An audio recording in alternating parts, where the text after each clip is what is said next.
আসুক কয়েকজন পড়া শুরু করি। কোন পেজ থেকে দিছেন লাইভ? স্কুল।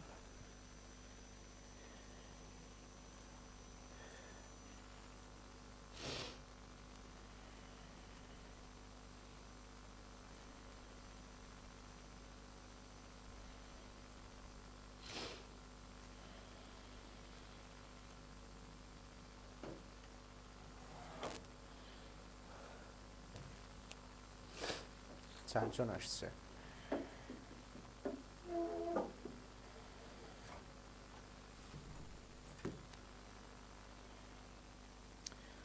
তোমরা যারা ক্লাসে জয়েন হয়েছো সবাইকে স্বাগত জানাচ্ছি আজকে এই লাইভ ক্লাসটাতে।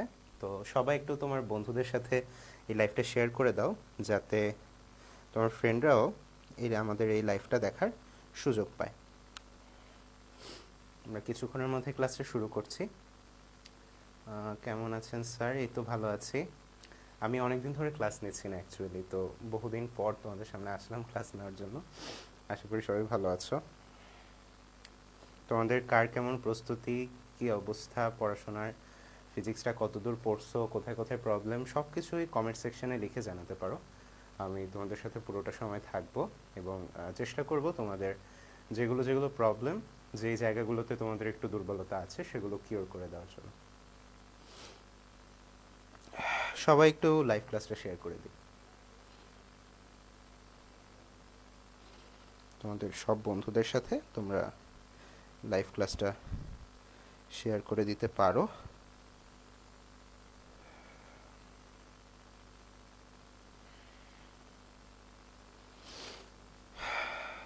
আসসালামু আলাইকুম ভাইয়া। ওয়ালাইকুম সালাম। ভালো আছি। তো আমার সাথে এই মুহূর্তে মোটামুটি 30 জনের মতো আছে। তো আমরা চাইলে এখন শুরু করতে পারি। সো তোমাদের ফিজিক্স প্রিপারেশনের কথা যদি এখন আমি বলি, তাহলে ফিজিক্সে অ্যাকচুয়ালি তোমাদের যে কয়েকটা চ্যাপ্টার আছে সবগুলোই মোটামুটি ইম্পর্টেন্ট, কারণ এইবারের পরীক্ষাতে এমনি শর্ট সিলেবাসে হবে। তো শর্ট সিলেবাসের মধ্যেও যেই চ্যাপ্টারগুলো অ্যাকচুয়ালি তোমাদের একটু জোর দেওয়া দরকার, স্পেশালি হচ্ছে গতি, তারপর হচ্ছে বল, তারপর হচ্ছে তোমাদের কাজক্ষমতা শক্তি, তারপর আর কি আছে তোমাদের এরপরে মনে হয় ষষ্ঠ অধ্যায় আছে, সপ্তম অধ্যায় আছে। ঠিক আছে, আজকে আমরা মোটামুটি সবগুলোই দেখব। আমাদের যেগুলো যেগুলো প্রবলেম সবগুলোই মোটামুটি একটু ট্রাই করব। তো চলো আমরা স্লাইডে যাই, শুরু করি। তো তোমরা দেখতে পাচ্ছ যে আমি আজকে মোটামুটি এমসিকিউ পড়ানোর জন্যই প্রিপেয়ার্ড হয়ে আসছি। সো আমরা কিছু কিছু এমসিকিউ এখানে লেখা আছে। উত্তেজিত 27 ব্যাচও চলে আসছে। নাইস। ওকে, হ্যাঁ সবার জন্যে। তো আমরা কোয়েশ্চেনগুলো আশা করি দেখতে পাচ্ছি সবাই। তো তোমরা দেখো আমাদের ফার্স্টের কোয়েশ্চেনটা কি। ফার্স্টের প্রশ্নটা হচ্ছে নিচের কোনটির ঘনত্ব বেশি? অপশানে আছে বাতাস, পানি, লোহা এবং গোল্ড। সো অবভিয়াসলি তোমাদের এখন মাথায় কোয়েশ্চেন আসবে যে লোহার ঘনত্ব বেশি না গোল্ডের ঘনত্ব বেশি। তোমরা কমেন্ট সেকশনে আমাকে জানাতে পারো। আমরা খুব সহজ সহজ প্রশ্ন দিয়ে শুরু করছি, আস্তে আস্তে আমরা একটু ডিফিকাল্টগুলো সলভ করা শুরু করবো আর কি। কমেন্ট এখনও দেখতে পাচ্ছি না। সবার কাছ থেকে একটু ইন্টারঅ্যাক্টিভ হওয়ার জন্য আশা করবে। আসলে আমরা তো অনলাইনে পড়াচ্ছি, আশা করি সামনে কেউ নাই, আমি দেখতেছি না। বাট তোমরা যারাই দেখতেছো আশা করি সবাই এগুলা আনসার করে করে আমাকে হেল্প করবা, তোমরাও সলভ করবা, তোমাদের উপকার হবে। তো একজন বলছে ডি। হ্যাঁ, অ্যাকচুয়ালি গোল্ডের ঘনত্বই সবচেয়ে বেশি।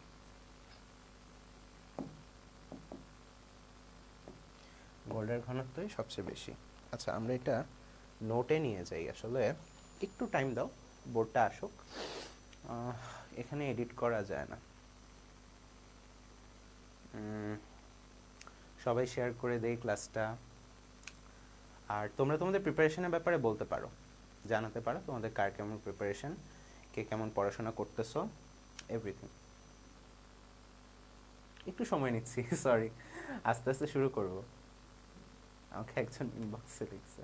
ইটস ওকে, প্যারা নেই। নাইস।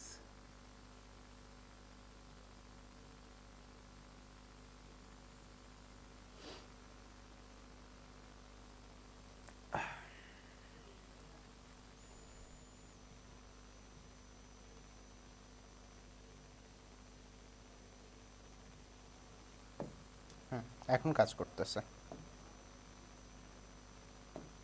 তো আমাদের ফার্স্ট এটার আনসার হচ্ছে গোল্ড। তারপর লিখছে হাফ অফ এটি স্কোয়ারের মাত্রা কত। সো আমরা আমাদের ফর্মুলাটা কি পড়ছি, S is equal to UT plus হচ্ছে হাফ অফ এটি স্কোয়ার।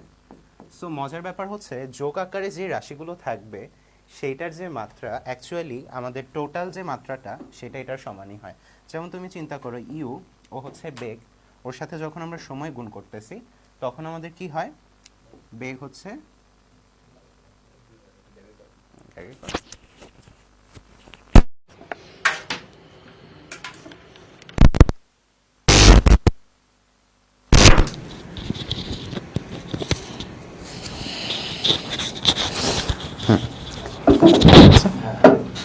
আচ্ছা, তো আমরা হাফ এটি স্কোয়ারের মাত্রাটা অ্যাকচুয়ালি এস এর মাত্রারই সমান। যেমন বেগের মাত্রা হচ্ছে এম এস ইনভার্স 1, এটার সাথে যদি আমরা টাইম গুণ করি মানে সেকেন্ড, তাহলে শুধু থাকতেছে এম বা মিটার, তার মানে হচ্ছে সেটা দূরত্ব, তার মানে এটার একক হচ্ছে এল। সো আমাদের মাত্রাটা হবে এল। আমরা চাইলে ওভাবেও দেখতে পারি, এম এর জন্য হইতেছে এম এস ইনভার্স 2 আর time square into S square, তাহলে আমাদের থাকতেছে শুধু এম যেটার মাত্রা হচ্ছে এল। ওকে, তারপর বলছে যে কোন দুটি রাশির একক অভিন্ন, বল ও পীড়ন, বল ও প্লবতা, চাপ ও পীড়ন। সো তুমি চিন্তা করে দেখো, পীড়ন হচ্ছে অ্যাকচুয়ালি প্রেশার, প্রেশারের ইয়ে কি মাত্রা কি বলো তো, মাত্রা না মানে এককটা কি, প্রেশারের একক হচ্ছে প্যাসকেল। প্যাসকেল মানে হচ্ছে তোমার ফোর্স পার নিউটন, তাই না, মানে এফ বাই এ। তাইলে আমরা এটা ইকুয়ালস টু লিখতে পারি হচ্ছে ফোর্স হচ্ছে তোমাদের M L T inverse 2 into হচ্ছে তোমাদের এ তো নিচে ছিল, তাহলে হচ্ছে তোমাদের উপর আসবে এল ইনভার্স 2, তাইলে আসতেছে M L inverse 1 T inverse 2, বা সেটাকে আমরা লিখতে পারি মিটার। আচ্ছা, আমরা অ্যাকচুয়ালি ফোর্সের একক দিয়ে লিখলেই পারি, এটাকে এত কমপ্লিকেটেড কিছু করার দরকার নেই। ফোর্সের একক হচ্ছে নিউটন, নিউটনের এককের সাথে per metre, newton per metre. So পীড়ন আর বল কিন্তু সেম না। তারপর হচ্ছে প্লবতা ও বল, ইয়েস প্লবতা নিজেও কিন্তু একটা বল, আর সাথে কি বল, তার মানে এই দুইটা ঠিক আছে, this is the right answer. তারপর হচ্ছে চাপ এবং পীড়ন, ইয়েস চাপ এবং পীড়নও সেম, তাহলে 2 আর 3 হচ্ছে আনসার। তারপর এই সাইডের কোয়েশ্চেনটা আমরা দেখি, একটু ইরেজ করে দেই, এগুলো তো আমাদের সব দরকার নাই। নিচের কোন কোন সূত্র থেকে কাজ পরিমাপ করা যায়, W is equal to F S, এটা অবশ্যই ঠিক আছে। তারপর হচ্ছে ডাব্লিউ ইজিক্যাল টু পিটি, হ্যাঁ ক্ষমতা হচ্ছে একক সময়ে কৃত কাজ, তাহলে ক্ষমতার সাথে যদি তুমি সময় গুণ করো অবশ্যই তুমি কি পেয়ে যাবা, তোমাদের ওয়ার্ক পেয়ে যাবা বা কৃত কাজটা পেয়ে যাবা। সো আমরা বলতে পারি ডাব্লিউ ইজিক্যাল টু পিটি, এটাও রাইট আনসার। আরেকটা আছে W is equal to MGH. So হ্যাঁ, এটাও অ্যাকচুয়ালি কাজ হিসাব করা যায়, তার মানে সবগুলোই আনসার রাইট।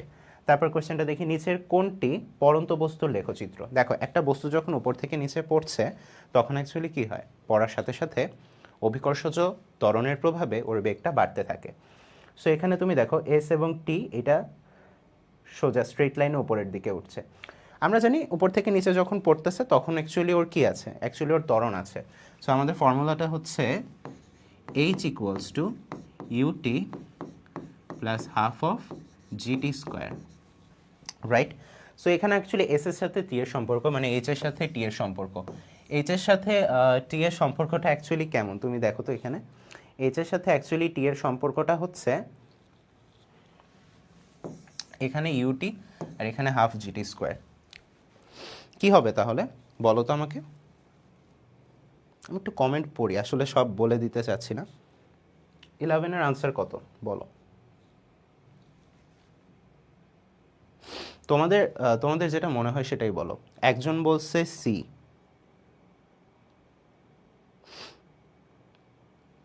আনসার কি সি? আরও 2-3টা কমেন্ট পড়ো। আমরা তো অনেক লম্বা একটা ক্লাস করব, তো আমরা খুব আস্তে আস্তে ওয়ার্ম আপ করতেছি। ওয়ার্ম আপ করতে করতে তোমাদের কাছ থেকে কিছু আনসার নিব। আমি খুব ফাস্ট চলে যেতে চাচ্ছি না, খুব আস্তে আস্তে দেখব। তোমরা তোমাদের প্রবলেমগুলো বলবা। লাইভ ক্লাসটা তো আসলে ইন্টারঅ্যাক্টিভ হওয়া উচিত, তোমরা যত কমেন্ট করবা আমরা তত জিনিসটা সুন্দর করে বোঝাই দিতে পারবো, অনেক কিছু তোমাদের ক্লিয়ার হবে। So this is a good thing actually this is a good thing. 11 answer কত হবে বলো তো? অ্যাকচুয়ালি কোশ্চেনটার মধ্যে একটু ঝামেলা আছে, কারণ এখানে লেখচিত্রটা যেহেতু উপর থেকে নিচে পড়তেছে, এই কোশ্চেনের অ্যাকচুয়ালি আনসারটা নাই। এই কোশ্চেনটা কেন দিছি এখন বলতে পারো? আমি আসলে কোশ্চেনটা এই জন্য দিছি, দেখলাম যে তোমরা অ্যাকচুয়ালি ভুল করো কি না। কেউ কমেন্টে লিখতেছে না যে ভাইয়া হয় নাই। কী হবে বলো তো? যেহেতু টি স্কোয়ার আছে, অ্যাকচুয়ালি এখানে এইচ ইজ প্রপোর্শনাল টু টি স্কোয়ারই তো, তাই না? আমরা তো পড়ে আসছি গ্যালিলিওর সূত্র। তো H is proportional two T square, এটার গ্রাফকে আমরা কি লিখতে পারি? H is equal two K T square. তো এই গ্রাফটা কেমন হয় তোমরা একটু ইকুয়েশনে বসায় দেখো তো, কিসের গ্রাফ এটা? একটু আনসার দাও, কোশ্চেনটা ইম্পর্ট্যান্ট, অনেকবার আসছে। তোমরা একটু বলো, তাহলে আমরা বুঝতে পারবো। তোমাদের কাছ থেকে একটা দুইটা আনসার তো আমরা এক্সপেক্ট করতেই পারি। একজন আমাকে সি বলছে, সি অ্যাকচুয়ালি আনসার না, এটা আনসার নাই, কেমন হবে আমি তোমাদের কাছ থেকে জানতে চাচ্ছি।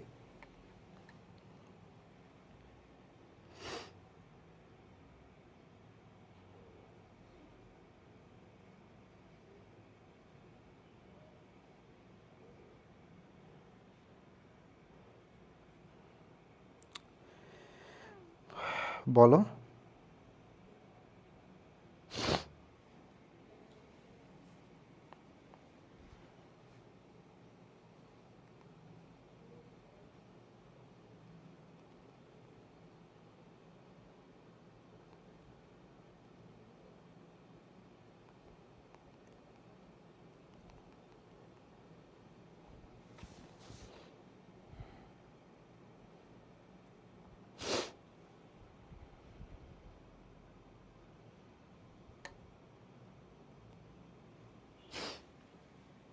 আর কোনো কমেন্ট আসতেছে না,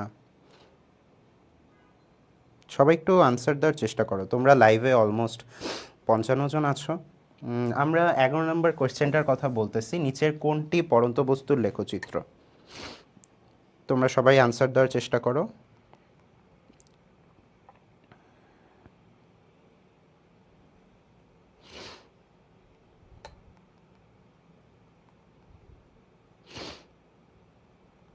সবাই ক্লাসটা একটু শেয়ারও করে দাও।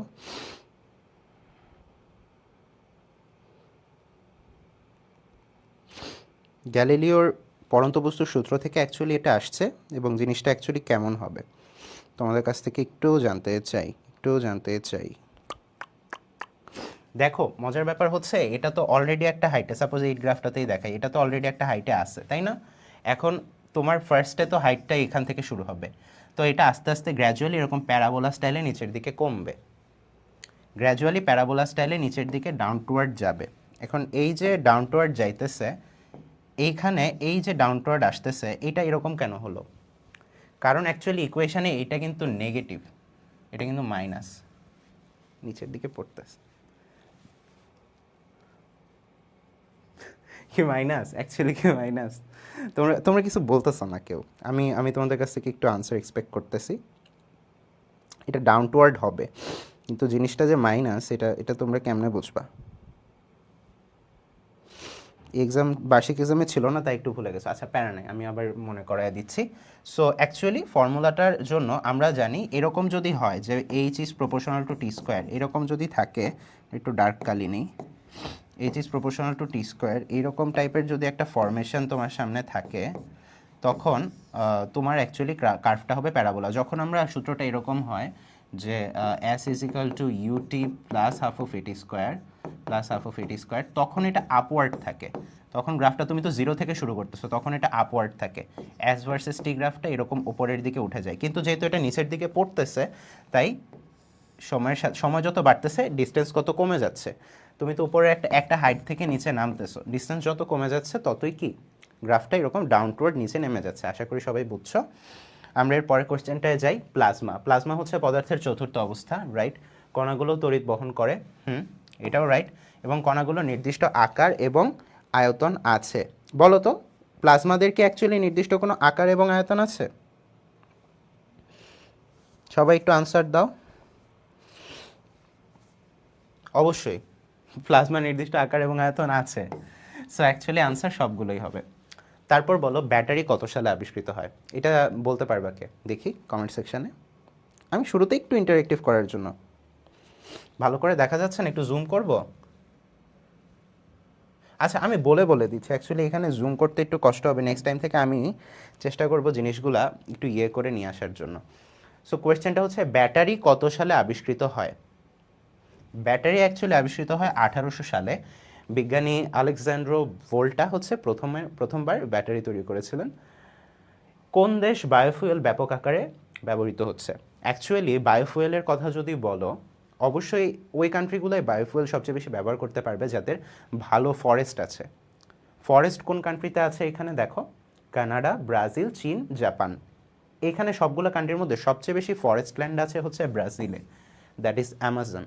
অ্যামাজন জঙ্গল যেহেতু ব্রাজিলে অবস্থিত, তাই তুমি ইজিলি বুঝতে পারতেছো বায়োফুয়েল সবচেয়ে বেশি ইউজ করে ব্রাজিল। আমরা পরের স্লাইডে যাই। আচ্ছা, এই স্লাইডটাতে দেখো তোমাদের জন্য যে কোয়েশ্চেনগুলো আছে,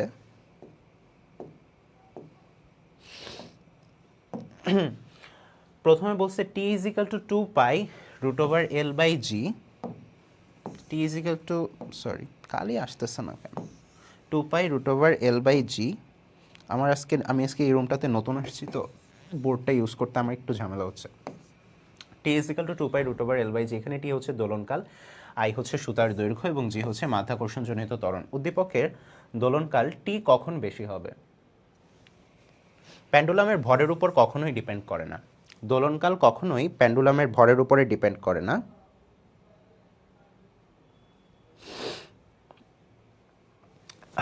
তো অ্যাকচুয়ালি সুতার দৈর্ঘ্য যদি বাড়ে, দেখো এল তো উপরে, আমরা কি জানি T is proportional to root over L, তাহলে লেন্থ যদি বাড়ে তাহলে কি হবে?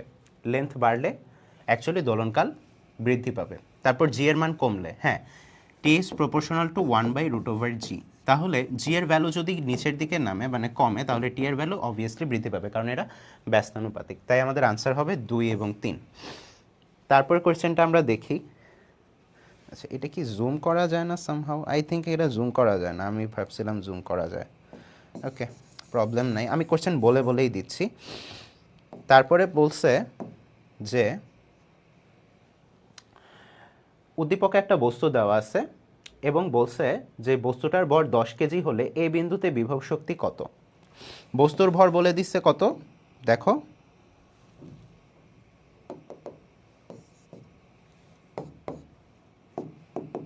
বোর্ড কি রেসপন্স করতেছে না কেন?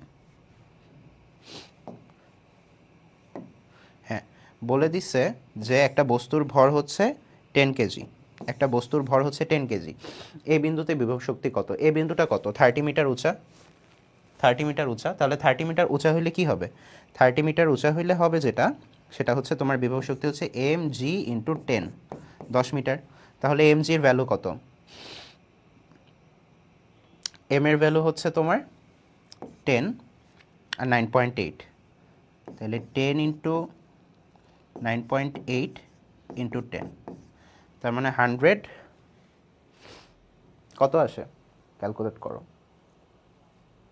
এটা কি তাই বলছে? আমি কোয়েশ্চেনটা ঠিকমতো দেখতে পারতেছি না অ্যাকচুয়ালি, আমিও মানে একটু কেমন কেমন আসছে ভেঙে ভেঙে। Wait, let me see that.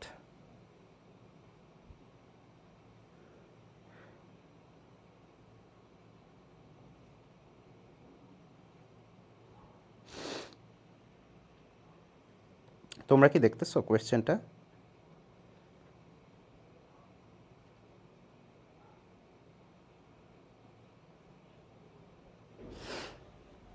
কত আসবে বলো তো? অ্যাকচুয়ালি ও সরি, এটা 30 মিটার, সরি আমি খেয়াল করিনি, দিস ইজ 30। আচ্ছা তাহলে হচ্ছে তোমার 300 ইন্টু 9.8, তার মানে 4000-এর কাছাকাছি। 4000-এর কাছাকাছি এখানে অপশন কত আছে? 2900 তো হবে না, তাহলে হবে 2940 প্রবাবলি। পদার্থের অবিভাজ্য এককের নাম অ্যাটম দিয়েছেন কে? Obviously Democritus. নিচের কোন দুইটি রাশির মাত্রা ভিন্ন? কোন দুইটা রাশির মাত্রা ভিন্ন বলো তো? এখানে আছে হচ্ছে চাপ, পীড়ন। চাপ এবং পীড়নের মাত্রা কিন্তু অ্যাকচুয়ালি অভিন্ন। চাপ যেই কথা, চাপ হচ্ছে প্রতি কত মিটার স্কোয়ারে কতটুকু ফোর্স অ্যাপ্লাই হচ্ছে। পীড়নও হচ্ছে প্রতি একক ক্ষেত্রফলে কতটুকু প্রত্যয়নী বল উপস্থিত আছে একটা ইলাস্টিক বস্তুর মধ্যে। সো এইটা আনসার। একটি স্কেলের সাহায্যে সর্বনিম্ন 1 মিলিমিটার মাপা যায়। যদি কোনো বস্তুর দৈর্ঘ্য 1 মিলিমিটার হয় তবে পরিমাপে শতকরা আপেক্ষিক ত্রুটি কত হবে? কত হবে? এটা কিন্তু খুব ইজি, অ্যাকচুয়ালি তোমাদের বইয়ে এটা দেওয়াই আছে। এটার আনসারটা হতেছে 0.5%। কেন 0.5% একটু বলো তো, কমেন্ট দেখতে পাচ্ছি না।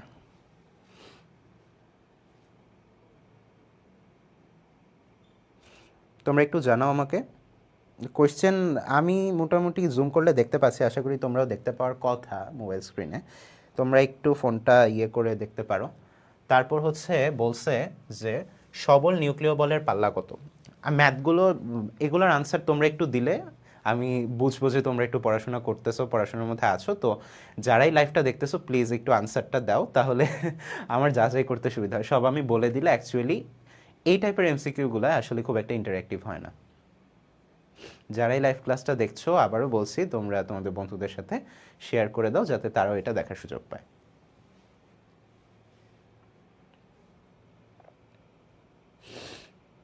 কোনটা হবে বলো তো? সবল নিউক্লিয় বলের পাল্লা কত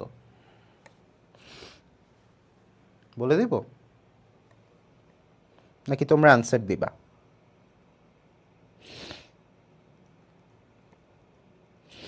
বলে ফেলো সবল নিউক্লিয় বলের পাল্লাটা কত হবে।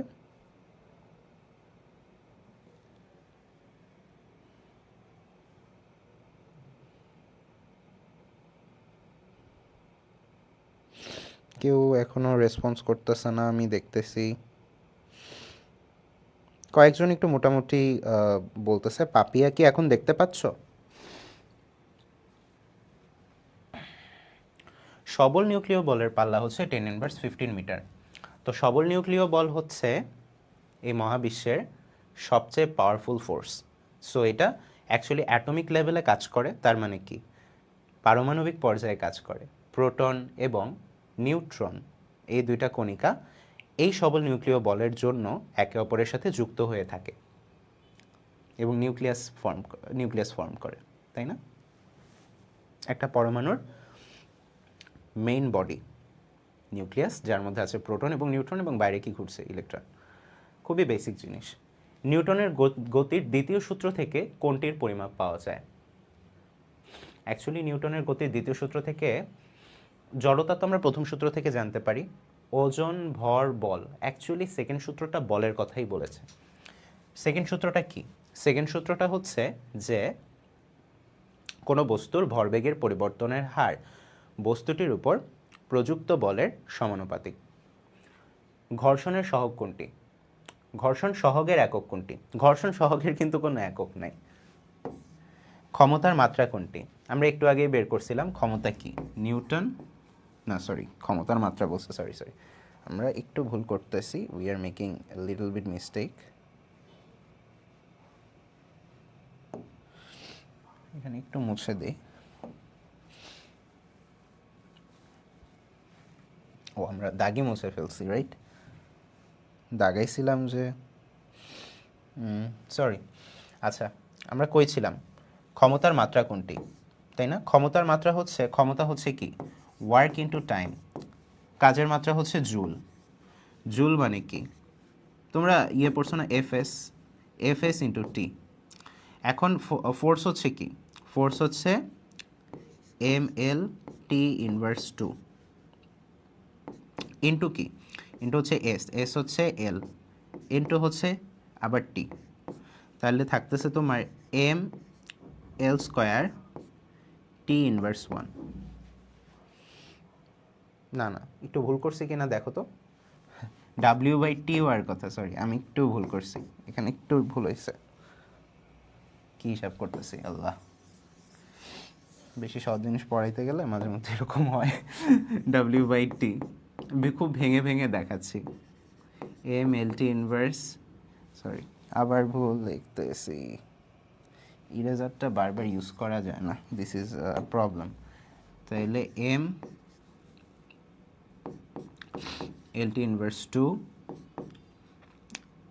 ইন্টু হচ্ছে কি, ইন্টু হচ্ছে এল ডিভাইডেড বাই হচ্ছে টি। তাইলে হচ্ছে mL²T⁻3। হোপফুলি তোমরা বুঝতে পারছো।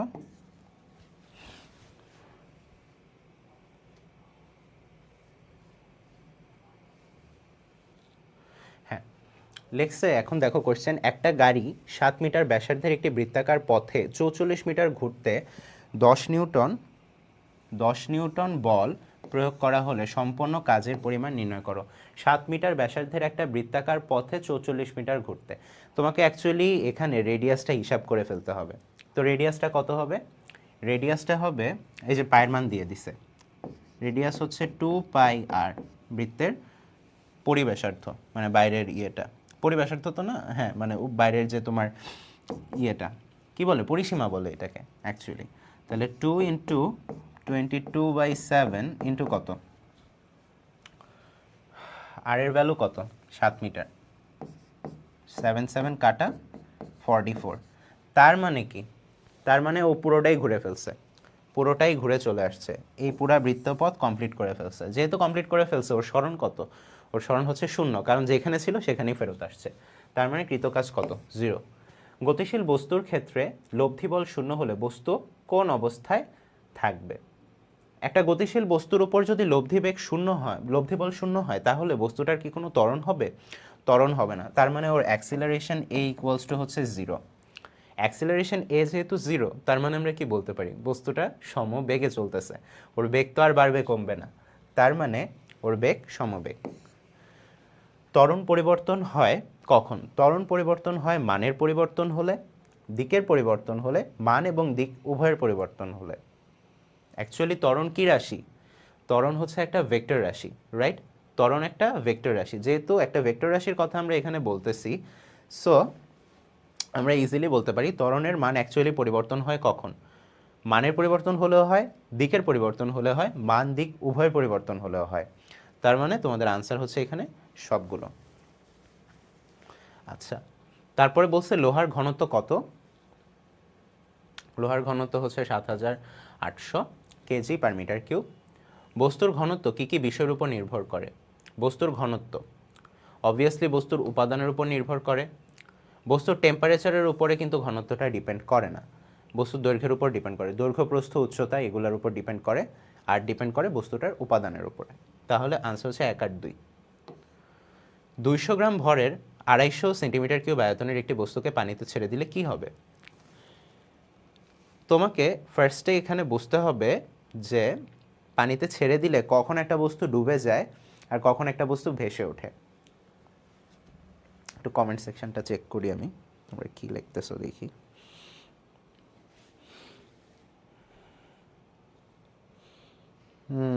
নাবিল হচ্ছে সবগুলোরই আনসার দেওয়ার চেষ্টা করতেছো মোটামুটি,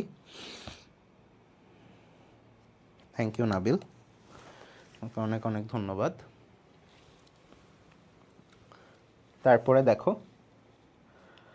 200 গ্রাম ভরের বস্তু 250 সেন্টিমিটার কিউব আয়তনের একটি বস্তুকে পানিতে ছেড়ে দিলে তার কি হবে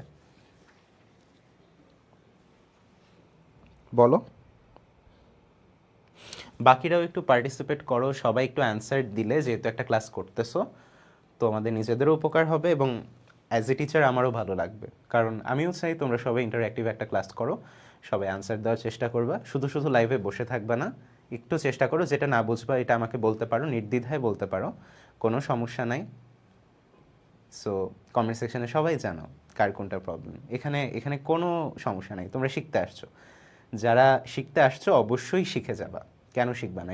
এই ক্লাসগুলো তো হচ্ছে তোমাদের জন্য ফ্রি ক্লাস, সো ফ্রি ক্লাসগুলোতে তোমরা সবসময় চেষ্টা করবে যে যতটুকু পারো বুঝে নিতে। এরপর তো আমাদের পেইড কোর্স আছে, সেখান থেকে তোমরা ক্লাস করতে পারো, করলে তোমাদের বেনিফিট হবে। 16 আনসার কি হবে বলো?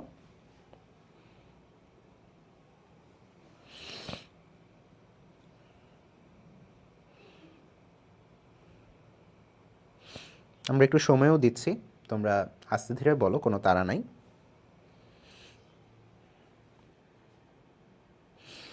ক্লাস শেষে আমরা 2-3টে টপিক একটু বোঝারও চেষ্টা করব, তো আমাদের এসএসসির জন্য কোন কোন টপিকগুলো একটু ইম্পর্টেন্ট একটু সাজেশন দিয়ে দেওয়ার চেষ্টা করব লাস্টে। তো সবার কাছ থেকে একটু ইন্টারেক্টিভ হওয়ার জন্য আশা করতেছি।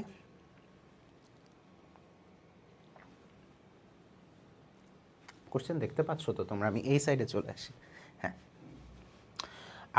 250 গ্রাম ভরের একটা বস্তুকে আমরা যদি 250 সেন্টিমিটার আয়তনের একটা বস্তু আর কি এটাকে পানিতে ছেড়ে দিলে কি হবে? বস্তুটা ডুবে যাবে, 80% ডুবে থাকবে, সম্পূর্ণ নিমজ্জিত অবস্থায় ভাসবে, নাকি 50% ডুবে থাকবে?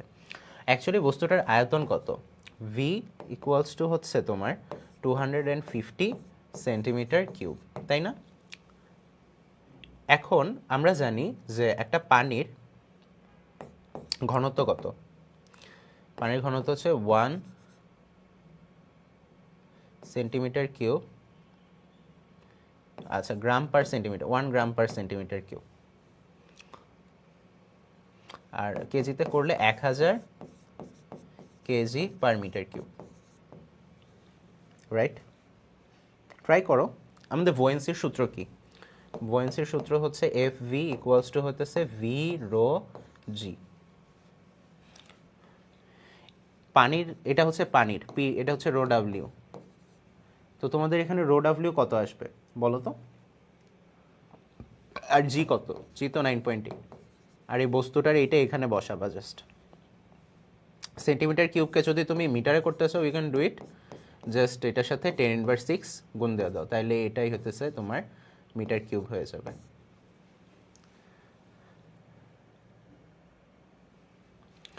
ভরও দিয়ে দিছে 200 গ্রাম। 200 গ্রাম ভর যেহেতু দিয়ে দিছে, তোমরা ঘনত্বও বের করতে পারো। ঘনত্ব কেমনে বের করবা? দুইটা ঘনত্ব একটু হিসাব করলেও হয়ে যায়। ঘনত্ব বের করবা হচ্ছে তোমার এম বাই কি? M by V. ভি মানে আয়তন, তার মানে কত আসতেছে? দুটো কাটাকাটি করো, 50 দিয়ে কাটো, 50 দিয়ে কাটলে 4 5, তার মানে 4/5। আর পানির রো কত? 1। তাহলে কত পার্সেন্ট হয়? 80% না? তার মানে কি কত পার্সেন্ট ডুবে থাকবে? অ্যাকচুয়ালি এটার 80% ডুবে থাকবে আর 20% উপরে থাকবে। সবাই কি বুঝতে পারছো? তারপর 17 বলো। 17 বলছে যে শব্দের তীব্রতা 16 গুণ বাড়াতে শব্দ তরঙ্গের বিস্তার কত গুণ বাড়াতে হবে? শব্দের তীব্রতা 16 গুণ বাড়াতে বিস্তার কত গুণ বাড়াতে হবে? আমরা জানি কি, I intensity is proportional to A square. A কি? এ হচ্ছে অ্যামপ্লিটিউড। অ্যামপ্লিটিউড মানে বিস্তার। কোনো একটা তরঙ্গের বিস্তারের যে বর্গ সেটা এটার সমানুপাতিক, মানে এইটা তীব্রতা হচ্ছে বিস্তারের বর্গের সমানুপাতিক। তার মানে শব্দের তীব্রতা যদি তুমি 16 গুণ বাড়াও, 16 গুণ বাড়াও, তাহলে বিস্তার মানে তীব্রতা 16 গুণ বাড়াইলে বিস্তার কত গুণ বাড়াইতে হবে? বিস্তার অ্যাকচুয়ালি 4 গুণ করতে হবে। তাহলে 4 স্কোয়ার হয়ে কত হবে? মানে তুমি ধরো এটাকে 4 গুণ বাড়াইলা 4a, এখন এটা টোটাল স্কোয়ার হবে, তখন হবে 16a স্কোয়ার, তাই না? তাহলে 16 গুণ হইলো না? তাহলে এটাকে কত গুণ বাড়াইছো? 4 গুণ। সো 4 গুণ। ওকে, আচ্ছা।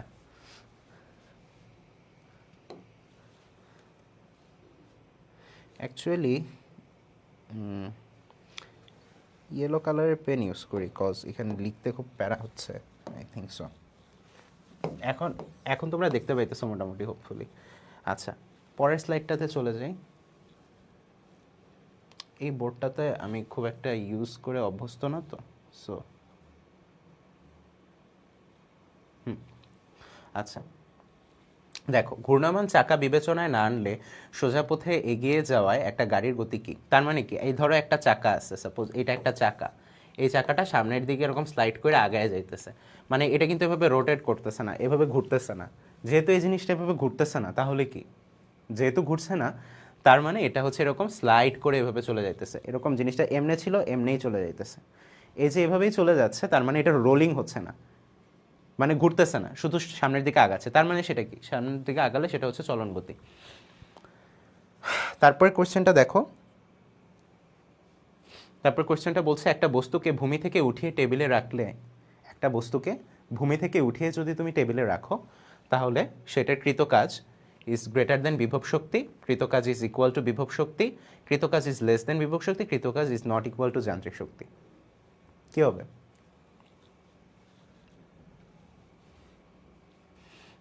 একটা বস্তুকে ভূমি থেকে উঠিয়ে উপরে রাখলে অ্যাকচুয়ালি কি হয়? তোমার কৃতকাজ কত? W is equal to M G H, right? W is equal to M G H. এই যে সাদা কাগজে যখন এটা দিয়ে লিখবো, তোমার ডাব্লিউ ইকুয়ালস টু হচ্ছে এম জি এইচ, রাইট? তার মানে কি? কৃতকাজটা এইটাই তো বিভব শক্তি, এটাই তো ইপি। কারণ তুমি একটা জিনিসকে একটা সার্টেন হাইটে নিয়ে গেলা, এখন এই বিন্দুতে ধরো বস্তুটা আছে, এখন এই যে এই বিন্দুতে বস্তুটা আছে, তার মানে কি? তার মানে হচ্ছে এই বস্তুটা একটা বিভব শক্তি অর্জন করে তারপর এই জায়গাটায় বসে আছে। সো আমরা বলতে পারি যে এখানে কৃতকাজ অ্যাকচুয়ালি বিভব শক্তির সমান। তারপর কোশ্চেন, আচ্ছা ওইটা ওঠে নাই যেহেতু, আমরা এই কোশ্চেনটা সলভ করি। নিচের চিত্র এবং তথ্যের আলোকে 9 এবং 10 নম্বর প্রশ্নের উত্তর দাও। দেখো কি লেখছে। এ বি বিম্বের বিবর্ধন কত হবে হিসাব করো। এটা ফার্স্টলি এটা তো হচ্ছে একটা কি দর্পণ? এটা দর্পণ বলতে হ্যাঁ এটা একটা অবতল দর্পণ নাকি? হ্যাঁ, এটা একটা অবতল দর্পণ, কারণ এখানে এখানে তোমার ইয়েটা দিছে, সিলভারিংটা করছে কোথায়? এটা যদি দর্পণটা হয়, সিলভারিংটা করছে পেছনের দিকে, তার মানে কোন সাইডটা? এই সাইডটা কি তোমার দিকে এভাবে কার্ভ হয়ে আসছে না ভিতরের দিকে? তার মানে হচ্ছে এইটা কি? এটা হচ্ছে অবতল, এটা হচ্ছে অবতল। সো এটা যেহেতু অবতল, তার মানে কি? তার মানে হচ্ছে এবি বস্তুটার বিম্বটা অ্যাকচুয়ালি বিবর্ধিত হবে। এখন বস্তুটার আমরা হিসাব করব কেমনে? এখানে ফোকাস দূরত্ব দিয়ে দিচ্ছে। হ্যাঁ, ফোকাস দূরত্ব হচ্ছে তোমার 12, কারণ ফোকাস দূরত্ব হচ্ছে ইয়ের সমান হয় সব সময়। মানে এটার এটা যেহেতু এটার সমানই হবে। কজ, কারণ হচ্ছে কি? কারণ হচ্ছে তোমার ফোকাস দূরত্বটা সব সময় হচ্ছে বক্রতার ব্যাসার্ধের অর্ধেক। বক্রতার ব্যাসার্ধ এখান থেকে এখানে 12 হলে এখানেও 12, তার মানে টোটাল হচ্ছে 24। বস্তুটা আছে ইউ কত? ইউ হচ্ছে 8, তার মানে তোমার ইউ হচ্ছে 8, তোমাকে ভিটা বের করতে হবে। এফ কত? এফ হচ্ছে 12। তাহলে 1/u plus 1/v equals to হচ্ছে 1/f। তুমি ঠিক ক্যালকুলেট করো তো, এটা ফর্মুলা তো জানোই। 9 নম্বরটা তোমাদের এক্সাম আসছিল, রাইট? কি হবে অ্যান্সার বলো তো নাবিল? অ্যান্সারটা আমাকে বলো, জানাও। 9 নম্বরটা যেহেতু তোমাদের ইয়েতে আসছিল, তোমরা সবাই আমাকে অ্যান্সারটা জানাও। যারা যারা এটা পারো তারা সবাই আমাকে জানাতে পারো নির্দ্বিধায়।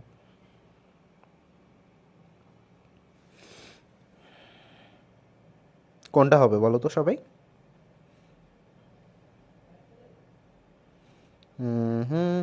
কেউ আনসার দিচ্ছ না, দেখতে পাচ্ছি না।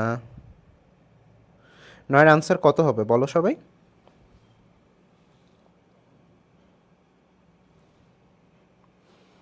আরে আমার ফ্রেন্ড তুহিনও দেখতেছে লাইভ। আচ্ছা, পেনটা একটু চেঞ্জ করে আসলে আমি হচ্ছে এই রুমটাতে ক্লাস নেই না তো, এই জন্য ঘটনা হচ্ছে যে আমার খুব প্যারা লাগতেছে এই রুমটার মধ্যে ক্লাস দিতে। ইউনো আনসারগুলো এখানে আরেকবার দাগায় দিই, দেখা যায় না দেখা যায় না বলতেছে সবাই। ওকে, আমরা হচ্ছে এইটা সলভ করতেছি। কত হবে একটু কমেন্ট সেকশনে দেখি, কয়েকজন লিখো।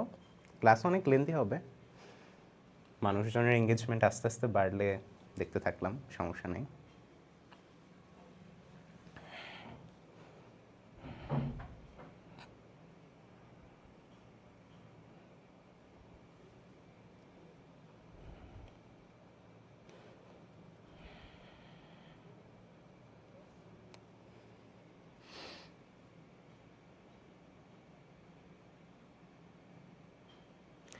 বিবর্ধনের ফর্মুলাটা আমি বলে দিতে পারি তোমাদেরকে।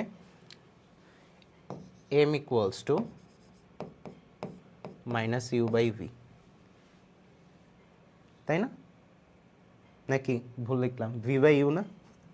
তোমরা বলো কি ঠিক আছে না ভুল হয়েছে? তোমরা বলো, তোমাদের কাছ থেকে আনসার এক্সপেক্ট করতেছি আমি নিজে।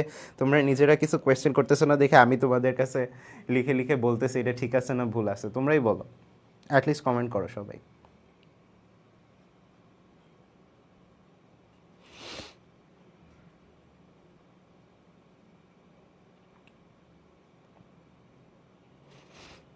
যারাই দেখছো সবার কাছ থেকে আনসার এক্সপেক্ট করতেছি।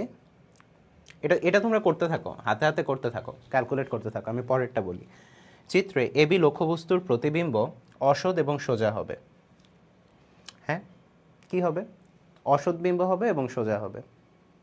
Is this true? কোথায় আছে? ফোকাস এবং মেরু এই দুইটার মাঝখানে আছে। তো একটা লাইন যাবে এই বরাবর, গিয়ে সেটা ফোকাস দিয়ে চলে যাবে, তাই না? আরেকটা লাইন কোন বরাবর যাবে বলো?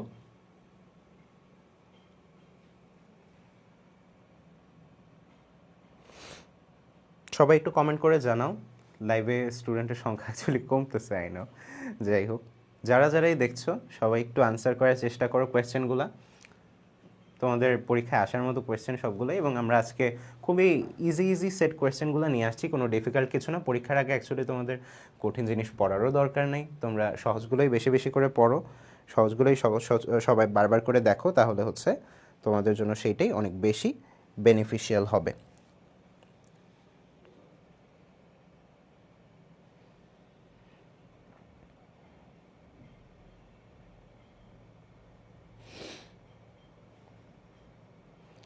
কত হবে বলো না? যেহেতু এখান থেকে আসতেছে, আসলে বিম্বটা তো অসৎ হবে, এটা তো অবভিয়াস, কারণ এটা হচ্ছে কি দর্পণ, এটা হচ্ছে অবতল দর্পণ, এবং বিম্বটা একই সাথে কি হবে, বিম্বটা একই সাথে সোজা হবে। কারণ এই ক্ষেত্রে সবসময় আমরা জানি যে উত্তল দর্পণের বেলায় বিম্বগুলা কি হয়, উল্টা হয়, তাই না? বিম্বগুলা উল্টা হয়, কিন্তু না, উত্তল দর্পণে সোজা হয়, সরি। বাট এটা যেহেতু ফোকাস আর মেরুর মাঝখানে আছে, এখানে একটু কাহিনী উল্টা হয়। সো এখানে বিম্বটা অ্যাকচুয়ালি অসৎ আর সোজা হবে, কারণ পেছনে মিলার কোনো চান্স নেই। এটা এটা এখানে মেলার কোনো চান্স নেই, এটা আমাদের পেছন দিকে বর্ধিত করতে হবে। বর্ধিত করে পরে আমরা দেখতে পারবো যে এটার মধ্যে একটা ভালোই বিবর্ধন আসছে।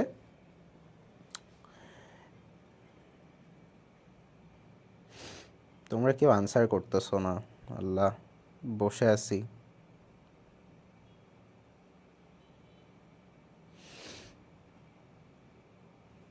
আচ্ছা, বলছে এবি লক্ষ্যবস্তুর দৈর্ঘ্য যদি 2 সেন্টিমিটার হয় তাহলে প্রতিবিম্বের দৈর্ঘ্য হবে 6 সেন্টিমিটার।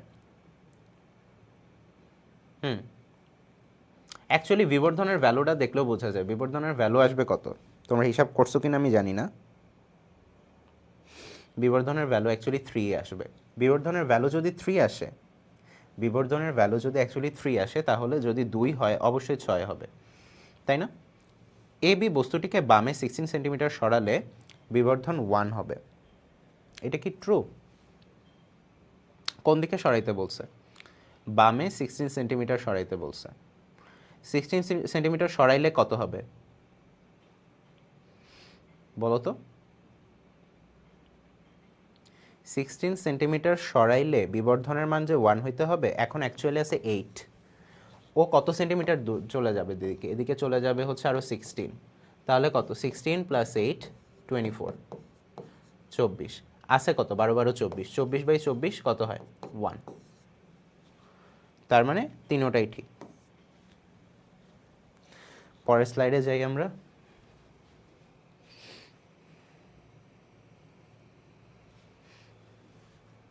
এইটা এইটা এডিট করতে গিয়ে ঝামেলা করছে। এটা দেখতে তোমাদের ভালোই প্রবলেম হবে। আচ্ছা, এই স্লাইডটা আমরা বাদ দিই, পরের স্লাইডে চলে যাই। এই স্লাইডটা, এগুলোও সেম অবস্থা মনে হয়। আচ্ছা, এই এমসিকিউটা দেখো তো, এমসিকিউটা কি বলছে। আচ্ছা, এই সাইড থেকে দেখেন। এই এমসিকিউটা বলছে যে এম এ বি ডি বিন্দুতে অভিকর্ষজ ত্বরণ যথাক্রমে জি, G1, G2, G3 হলে, দেখো এটা তো হচ্ছে পৃথিবীটা, এখানে হচ্ছে সেন্টার, এটা হচ্ছে সেন্টার থেকে একটু উপরে, কিন্তু এটা কি মাটির নিচে। তারপরে আছে হচ্ছে তোমাদের এম জোন। এম জোনটা কি? এম জোনটা হচ্ছে সারফেসে। সারফেসে মানে, সারফেসে মানে কোথায়? ভূপৃষ্ঠে। আর এ বিন্দুটা কি? ভূপৃষ্ঠ থেকেও একটা সার্টেন হাইটে আছে, এবং বলছে যে A B R B M এই দুইটা ডিস্টেন্স হচ্ছে সমান। এখন তোমাকে এখানে দুইটা কোয়েশ্চেন একসাথেই আছে, যে ফার্স্টে বলছে নিচে কোনটি সঠিক। প্রথমটা হচ্ছে 1 কি? 1 হচ্ছে জি ইজ গ্রেটার দেন G1। আচ্ছা, সবচেয়ে বেশি হয় কোথায়? অভিকর্ষজ ত্বরণ। সাপোজ ধরো এটা হচ্ছে একটা বস্তু, মানে সরি এটা পৃথিবী। এখন তোমাকে আমি এখানে সারফেসে বসে আছো, সারফেসে তোমার অভিকর্ষজ ত্বরণ জি হইতেছে 9.8। তুমি যখন এখান থেকে নিচে নামবা তখন অভিকর্ষজ ত্বরণ কমবে, তুমি যখন এখান থেকে উপরে উঠবা তখন অভিকর্ষজ ত্বরণ কি হবে? মাইনাস হবে। নিচে গেলেও মাইনাস, উপরে গেলেও মাইনাস। তার মানে সবচেয়ে বেশি কোথায়? সারফেসে। তার মানে জি ত্বরণ কোনটায় কত বলে দিছে, এম বিন্দুতে হচ্ছে জি, তারপরে হচ্ছে তোমার সরি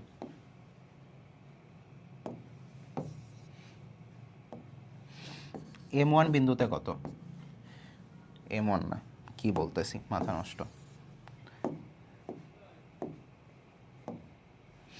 এ বিন্দুতে কত, এ বিন্দুটা ওপরে, এ বিন্দুতে হচ্ছে তোমার G1, তারপরে তোমার বি বিন্দুতে কত, বি বিন্দুতে হচ্ছে G2, সি বিন্দুতে কত, G3, G1 G2 G3। এখন বলছে G is greater than G1, এটা তো রাইট। তারপর G1 is equal two G2। যেহেতু মাটি নিচে নামছো আর উপরে গেছো, এখন কোয়েশ্চেন হইতেছে এটা কি সমান হওয়া অ্যাকচুয়ালি পসিবল কিনা, তোমরা এটা আমাকে আনসার দিবা। এটা খুবই ইন্টারেস্টিং, তোমরা বলতে পারলে আমিও হ্যাপি হব। এটা খুবই ইন্টারেস্টিং, তোমাদের কাছ থেকে আনসার এক্সপেক্ট করতেছি আমি এখন। অবভিয়াসলি করা উচিত, তোমরা আনসার না দিলে অ্যাকচুয়ালি দিবেই বাকে, দেখতে পাচ্ছ? আমি এখনো কোনো কমেন্ট টমেন্ট দেখতেছি না। তোমরা একটু আনসার টানসার দাও, তাহলে হচ্ছে ভালো হয়।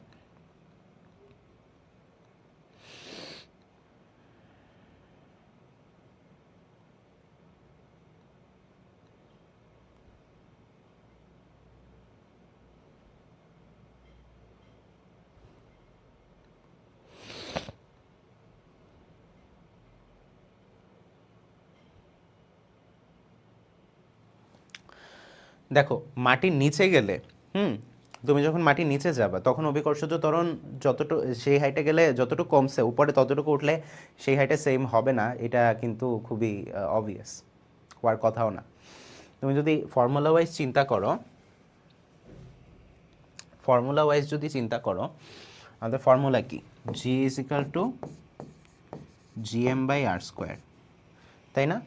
এখন তুমি যেহেতু মাটির নিচে চলে যাইতেছো, তুমি যত নিচে যাবা তত কভারিং এরিয়াটাও কিন্তু কমবে, তার মানে ভরটাও কিন্তু লেস হবে, ঠিক আছে?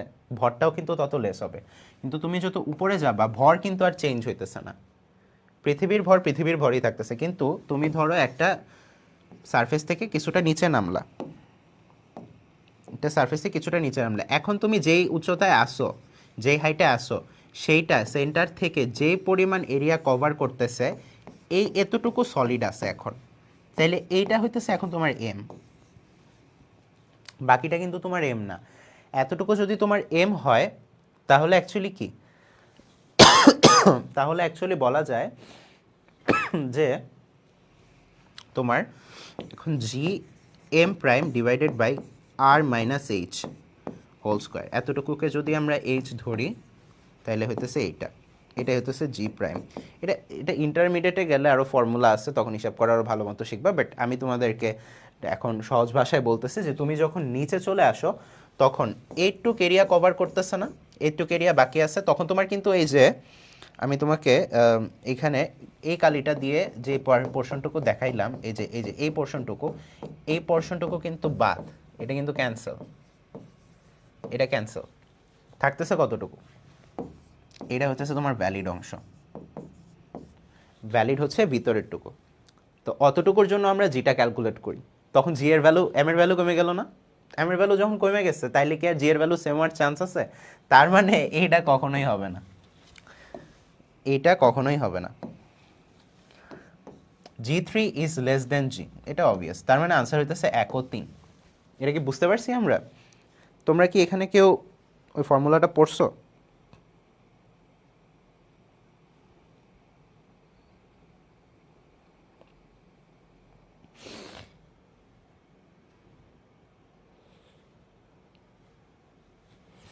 আচ্ছা, কোন 9 দোষ পারতেছো না নাবিল, একটু জানাও তো আমাকে।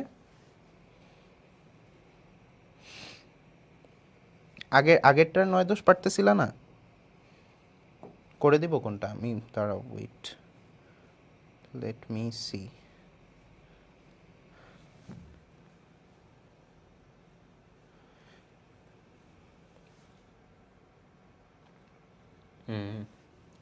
আচ্ছা ওটা তো করেই দিলাম, এবার এটাই আসো।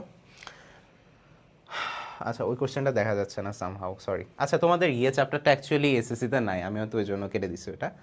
চলতরিরটা নাই, চলতরিরটা না দিয়ে খুব ভুল করছে। 26 ব্যাচের পোলাপান ইন্টারে গিয়ে হুদাই স্ট্রাগল করবে একটা। And ওরা আসলে বইটা চেঞ্জ হয়েছে তো মাঝখানে, হুট করে বইটা চেঞ্জ হওয়ার কারণে যেটা হয়েছে যে প্রিপারেশন একটা ল্যাক হয়ে গেছে। আসলে 9-এ একটা বই পড়ছে, 10-এ এসে আবার আমাদের পুরনো কারিকুলামের বই পড়তেছে। সো ওদের বেসিকটা অ্যাকচুয়ালি একটু দুর্বল থেকেই যাবে। ইন্টারমিডিয়েটে গিয়ে ভালো পরিশ্রম করা লাগবে যদি বুয়েট, মেডিকেল, ঢাকা ভার্সিটিতে ভালো ভালো সাবজেক্টে পড়তে হয়। সো এইটি।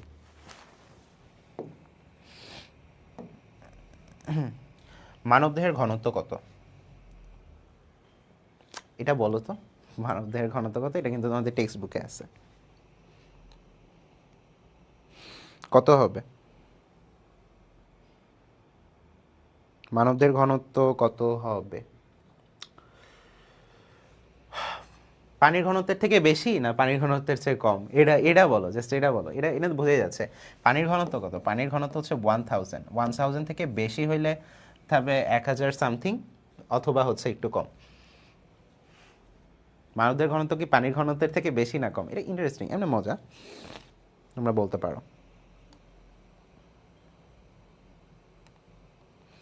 হিউম্যান বডি ডেন্সিটি জানতে চাইছে তোমার কাছে।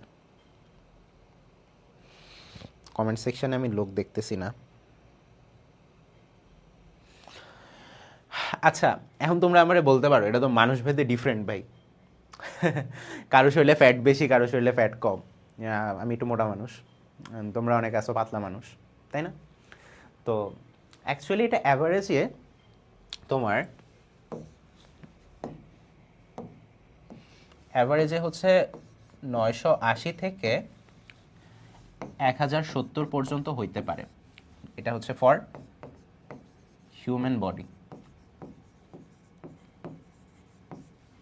মানুষের শরীরের ঘনত্বটা অ্যাকচুয়ালি 980 থেকে 1070-এর মধ্যে হইতে পারে। তো এখানে তোমার কাছে দুইটা অপশান আছে যেটা এটার মধ্যে যায়, বাট অ্যাকচুয়ালি আমাদের টেক্সট বুকে দেওয়া আছে 995 মনে হয়। সো আনসারটা হচ্ছে এটা 995। নিউটনের গতি বিষয়ে কয়টা সূত্র আছে? 3টা সূত্র আছে। গতিশক্তি 9 গুণ হলে বস্তুর বেগ কি হবে? কত গুণ হবে? গতিশক্তির সাথে বেগের সম্পর্ক কি? E K sorry E K is proportional to V square. তার মানে গতিশক্তি যদি 9 গুণ হয়, বেগ কি? 3v হোল স্কোয়ার, তার মানে 9v স্কোয়ার, তার মানে 9, তো হচ্ছে 3 গুণ। শব্দের তীব্রতার একক কি? শব্দের তীব্রতার একক হচ্ছে ওয়াট পার মিটার স্কোয়ার। একক সময়ে একক ক্ষেত্রফলের মধ্য দিয়ে যে পরিমাণ শব্দশক্তি প্রবাহিত হয় সেটাকেই আমরা কি বলি? শব্দের তীব্রতা। তারপর বলছে একটা শিশু দোলনায় দুলছে, এর গতি কি? দোলনায় যখন দুলতেছে সাপোজ এইভাবেই তো দুলতেছে, এই পয়েন্টে ছিল, এইখানে গেল, আবার এখানে ব্যাক, তাই না? এই পয়েন্ট থেকে একবার এখানে যাচ্ছে, আবার এদিকে ব্যাক আসতেছে। তার মানে একটা বিন্দুকে বারবার মানে বিপরীত দিকে দুইবার অতিক্রম করতেছে। তার মানে ওর গতিটা অ্যাকচুয়ালি কি? স্পন্দন গতি তো অবভিয়াসলি। ঘূর্ণন গতি কি হবে? ঘূর্ণন গতি তো হবে না, কারণ ঘুরতে গেলে একটা পুরা বৃত্তাকার পথ কভার করে আসতে হবে। তো পুরো একটা বৃত্তাকার পথ তো এখানে কভার করতেছে না। যেহেতু এখানে করতেছে না, তাহলে আমরা কি এটাকে ঘূর্ণন গতি বলতে পারি না। অবভিয়াসলি পর্যাবৃত্ত গতি, কারণ যে কোনো স্পন্দন গতি বা হারমোনিক মোশন অবভিয়াসলি একটা পর্যাবৃত্ত গতি। সো এই দুইটাই আনসার। এক টুকরা সাধারণ কাছে কি পরিমাণ আলো প্রতিফলিত হয়? 4 থেকে 5%। যখন একটা গ্লাসের উপরে লাইট পড়ে, সাপোজ এটা একটা গ্লাস বডি,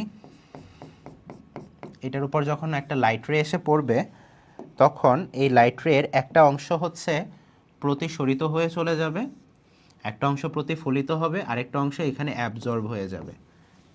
ওই 3টা কাজ হয়। একটা হচ্ছে শোষণ, একটা হচ্ছে প্রতিফলন, আর একটা হচ্ছে প্রতিসরণ। একটা পানিশূন্য কূপের গভীরতা 25 মিটার, এতে সর্বোচ্চ কত উচ্চতায় পানি থাকলে প্রতিধ্বনি শোনা যাবে? প্রতিধ্বনি হওয়ার জন্য ন্যূনতম দূরত্ব কত লাগে সেটা বলো। শব্দের বেগকে আমরা এখানে ধরো 330ই ধরো, বা 332ও ধরতে পারো, 330 অথবা 332 যে কোনো একটা ধরো, কি হবে তো জানাও আমাকে কমেন্টে।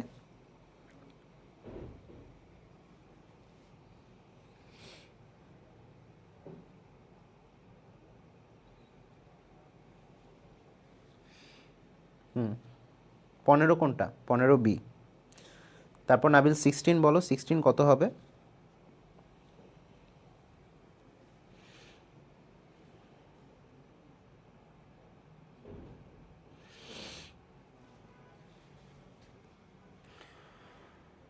একটা পানি শূন্য কূপের গভীরতা হচ্ছে পানি শূন্য, পানি কিন্তু নাই, তার মানে পুরোটা বাতাস।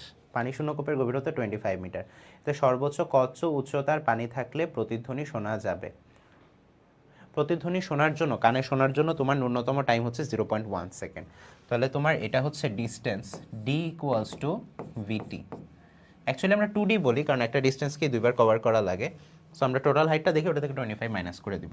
তাহলে ডি ইকুয়ালস টু হচ্ছে ভিটি, সেটা হচ্ছে 332 ধরলাম, 332 ইন্টু 0.1, তাহলে তোমার হতেছে 33.2, তাই না? 33.2।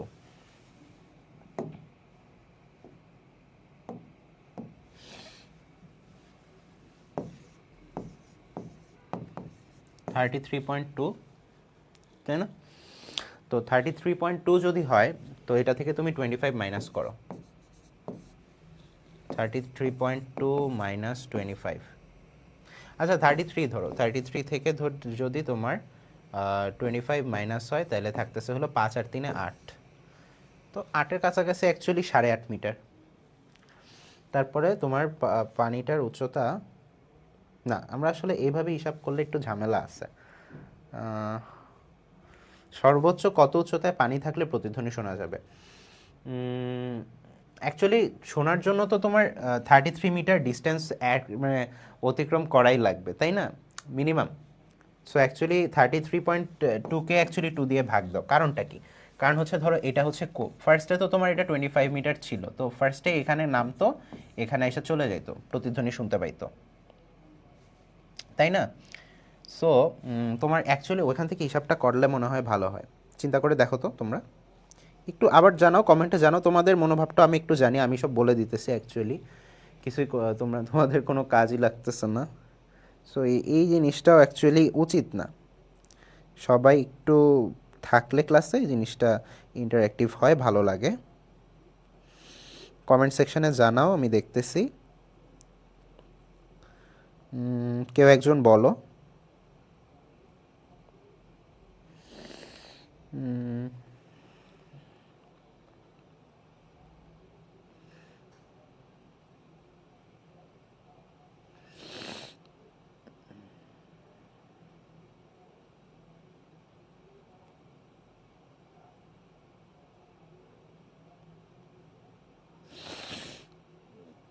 কি হবে বলো তো, কমেন্ট কেউ করতেছে? 15-এর বি, হ্যাঁ। 16টা বলো, আরে 17টা বলো তোমরা। 17-এর আনসার কত হবে? পানিশূন্য কূপের গভীরতা হচ্ছে 25 মিটার, সর্বোচ্চ কত উচ্চতায় পানি থাকলে প্রতিধ্বনি শোনা যাবে? আচ্ছা একটা জিনিস কি, এখানে 330 না ধরেই কর, লাইক বেগটা বেরি করে নাও। তো ফার্স্টে তো তোমার অ্যাকচুয়ালি দূরত্ব অতিক্রম করতেছিল 50 মিটার, তাই না? 50 ইকুয়ালস টু হইতেছে ভি ইন্টু টি। তাহলে এখান থেকে তোমরা ভিটা ক্যালকুলেট করো, ন্যূনতম শোনার জন্য তো তোমার 0.1 হইতে হবে, তাই না? ওটা ধরে তুমি করো, ভিটা হিসাব করে নাও। তো এরপরে তোমার ভিটা যেটা আসে, এখন পানি থাকার জন্য যতটুকু হবে, পানি থাকলে যতটুকু হবে, যে ডিস্টিটা আসবে ওটাকে 2 দিয়ে ভাগ করে দিলে হোপফুলি তোমাদের আনসারটা চলে আসবে। আমার হাতে অ্যাকচুয়ালি ক্যালকুলেটার নাই, that's why I am unable to calculate too much. Next দিন থেকে হোপফুলি ক্যালকুলেটার নিয়ে আসবো, আজকে একটু তাড়াহুড়ায় আসছি।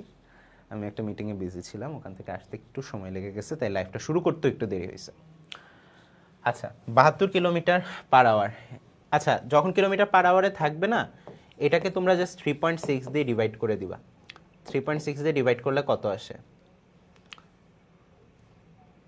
36 দুগুণে 72 না, তাহলে 20 আনসার। বন্দুক দিয়ে গুলি ছোড়া হলে বন্দুকের পশ্চাৎ বেগ গুলির তুলনায় কম হবে। বন্দুক সামনের দিকে ধাক্কা দিবে, গুলি এবং বন্দুকের ভরবেগ হবে সমান এবং বিপরীতমুখী। এটা তো অবভিয়াসলি হচ্ছে না, বন্দুককে যখন তুমি গুলি করো তখন তুমি পেছন দিকে ধাক্কা খাও, সো বন্দুক কখনো সামনের দিকে ধাক্কা দেয় না। তাহলে 1 আর 3 হচ্ছে আনসার। তা আমরা দেখি বন্দুকের পশ্চাৎ বেগের তুলনায় কম হবে। বন্দুকের পশ্চাৎ বেগ গুলির তুলনায় কম হবে। ভাই, গুলি যেই বেগে যাচ্ছে, তুমি চিন্তা করো যে ভরবেগের সংরক্ষণ সূত্র অনুযায়ী ক্যাপিটাল এম হচ্ছে বন্দুকের ভর ইন্টু বন্দুক যে বেগটা দিবে ভি ইকুয়ালস টু হইতেছে এম ইন্টু ইউ।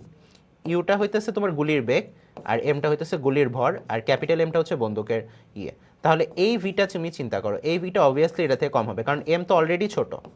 একটা গুলির ভর বন্দুকের চেয়ে বেশি হলে গুলি তৈরি করতে পারবে না। সো অবভিয়াসলি বন্দুকের পশ্চাৎবেগ গুলির তুলনায় কম হবে। আর গুলি এর বন্দুকের ভরবেগ হবে সমান এবং বিপরীতমুখী, সেটা আমরা ভরবেগের সংরক্ষণ সূত্র থেকেই জানি। তাহলে 1 আর 3। প্রকৃতিতে প্রাপ্ত ইউরেনিয়ামের পরিমাণ কত?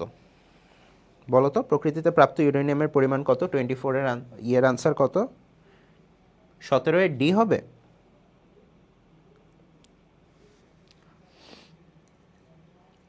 আচ্ছা, ক্যালকুলেট করে যদি ডি আসে তো ডি আনসার। ওকে, যেহেতু ওই 500, ওইখানে তো তোমার 500 মিটার আসতেছে না, 500, সো অ্যাকচুয়ালি ওই হিসাব করলে হওয়ার কথাই। 24 এর আনসার সি। হ্যাঁ, 25 কত বলো তো, নাবিল বলো। প্রকৃতিতে প্রাপ্ত ইউরেনিয়ামের পরিমাণ কত? তোমাদের এটা কোন চ্যাপ্টারের কোয়েশ্চেন? এটা হচ্ছে তোমাদের কাজ ক্ষমতা শক্তি চ্যাপ্টারের কোয়েশ্চেন। প্রকৃতিতে প্রাপ্ত ইউরেনিয়ামের পরিমাণ কত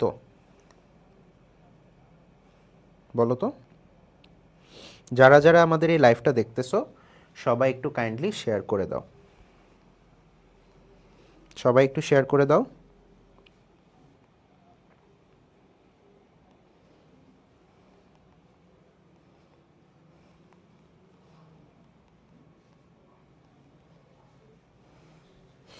প্রকৃতিতে প্রাপ্ত ইউরেনিয়ামের পরিমাণ কত হবে বলো তো?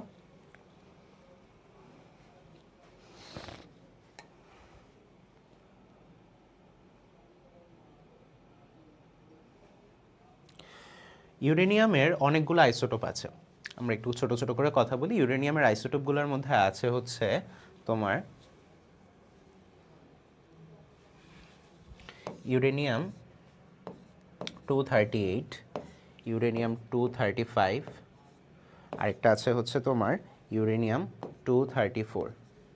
ঠিক আছে, তো এই তিনটা এক্সিস্ট করে অ্যাকচুয়ালি নেচারে। এবং কি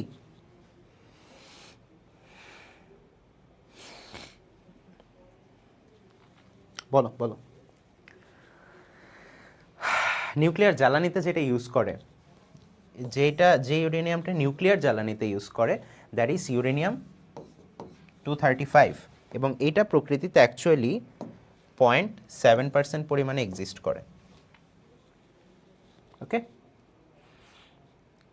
তাও তোমরা বই একটু মিলাই নিও যদি কোনো কারণে ভুল হয়। এরপরের কোয়েশ্চেনটা দেখো, একটা পেরেকের অগ্রভাগ সূচালো হয়। এখন একটু দ্রুত যাব। একটা প্যারেকের অগ্রভাগ সূচালো হয় হলে চাপ বাড়ার জন্য, অবভিয়াসলি আমরা কি জানি, প্যাসকেলের সূত্র P = F/A, রাইট? প্যাসকেলের সূত্র কি? P = F/A। তার মানে এরিয়া যত কমবে ততই চাপ বাড়বে, এই জন্য বল বাড়ানোর। আর অগ্রভাগ সূচালো রাখানো হয় কিসের জন্য? বল কি বাড়ানোর জন্য নাকি যান্ত্রিক সুবিধা বেশি পাওয়ার জন্য বলো তো? সূচালো হলে প্রতি একক ক্ষেত্রফলে কি বল বাড়তেছে? বল তো তুমি যেটা দিবা সেটাই থাকতেছে, বলের তো আর চেঞ্জ নেই। You can change the pressure actually, right?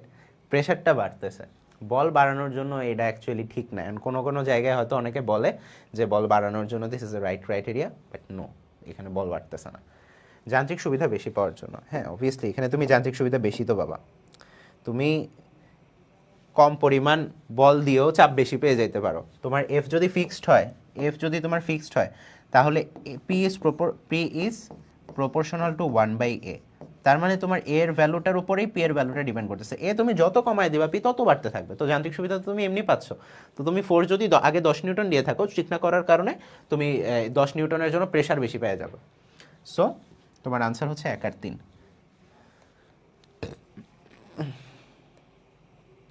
এরপরে কোশ্চেনটা অ্যাকচুয়ালি তোমাদের সিলেবাসে হোপফুলি নাই, সো ওইটা নিয়ে 15 বি। হ্যাঁ, এরপরে কোশ্চেনটা তোমরা আমি তোমাদেরকে ফর্মুলা বলে দিই, করতে পারো, সিলেবাসে যাদের নাই তারা করো না। একটা পরিবাহী তারের দৈর্ঘ্য হচ্ছে 2 মিটার, প্রস্থচ্ছেদের ক্ষেত্রফল এত এবং রোধকত্ব এত হলে তারের রোধ কত? সূত্রটা হচ্ছে R equals to rho into L/A। Rho হচ্ছে এখানে আপেক্ষিক রোধ,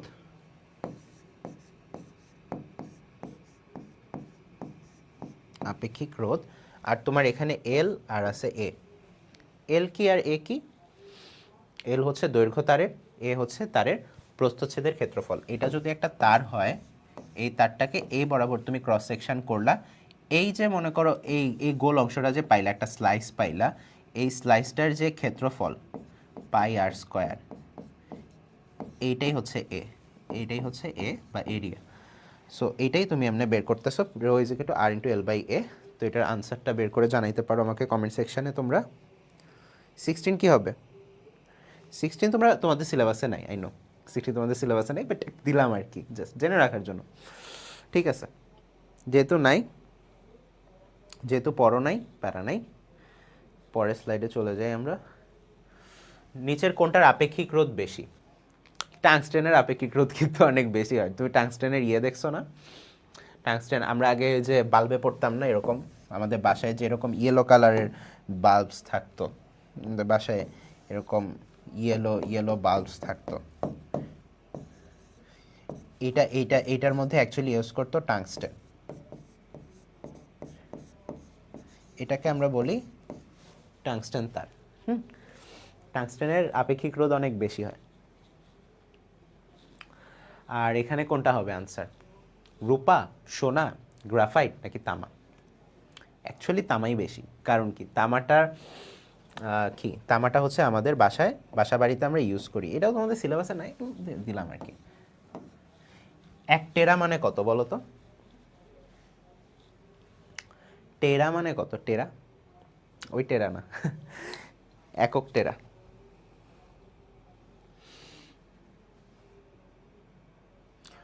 গ্রাফাইটের আপেক্ষিক রোধ বেশি না, তামারই বেশি। গ্রাফাইটের বেশি, পরিবাহকত্ব বেশি, পরিবাহকত্ব তো আবার কম। সো 4-এর আনসার বি। 1 টেরা মানে কি? আনসার দাও, বলো।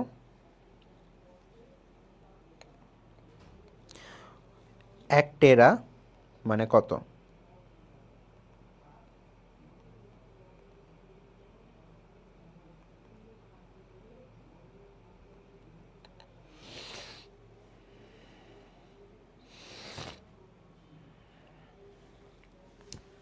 টেন টু দি পাওয়ার 12 হবে। নিচের কোনটি অনবয়নযোগ্য শক্তি? নিউক্লিয়ার শক্তি, বায়ুশক্তি, বায়োফুয়েল, ভূতাপীয় শক্তি। অ্যাকচুয়ালি বায়োফুয়েলটা তো অবশ্যই নবায়নযোগ্য শক্তি, কারণ এটাকে আমরা বারবার ইউজ করতে পারি। ভূতাপীয় শক্তিটাও, হ্যাঁ, এটাও নবায়নযোগ্য শক্তি, কারণ এটা সবসময় তৈরি হতে থাকবে। বায়ুশক্তিটাও কখনোই চেঞ্জ হবে না, এটাও তোমার অনবায়নযোগ্য শক্তি। তাহলে আমাদের আনসার হচ্ছে এইটা, নিউক্লিয়ার শক্তি, যেটাকে আমরা কখনোই কি করতে পারি না, রিফাইন করতে পারি না, বা আবার ইউজ করতে পারি না, রিইউজ করতে পারি না। কোনো বস্তুর ত্বরণ না থাকলে কৃতকাজ শূন্য, বল শূন্য। ত্বরণ না থাকলে বল শূন্য, ত্বরণ না থাকলে কৃতকাজও অ্যাকচুয়ালি, কৃতকাজ কি শূন্য? চিন্তা করে বলো তো। আচ্ছা, ত্বরণ না থাকলে এইটা 2 আর 3 সঠিক। এখন 1 নাম্বারটা নিয়ে কনফিউশন, যে কোনো বস্তুর ত্বরণ নাই, সাপোজ সে সমবেগে চলতেছে, তাহলে কি ওর অ্যাকচুয়ালি কৃতকাজ আছে? কৃতকাজ হইতে গেলে অবশ্যই বল আর সরণ লাগবে, যেহেতু ত্বরণ হচ্ছে না, যেহেতু ত্বরণ হচ্ছে না, সেহেতু না। এখন ধরো কোনো একটা বস্তু সমবেগে চলতেছে, সমবেগে চলার অবস্থায় কি ওর অ্যাকচুয়ালি কৃতকাজ হচ্ছে না? একটু চিন্তা করে দেখো তো। কোনো বস্তুর ত্বরণ নাই, চলতেছে না, চলতেছে মানে ধরো একটা বাস, সাপোজ এই একটা বাস, ও হচ্ছে চলতেছে, কিন্তু ওর কোনো ত্বরণ নাই। ও 20 কিলোমিটার পার আওয়ার বেগে, 20 কিলোমিটার পার আওয়ার বেগে ধরো 1.5 ঘন্টা ধরে চলতেই আছে, তোর কি কোনো কৃতকাজ নাই? কৃতকাজ কি অ্যাকচুয়ালি জিরো? এটা একটু চিন্তা করে বলো, এটা একটু চিন্তা করে বলো।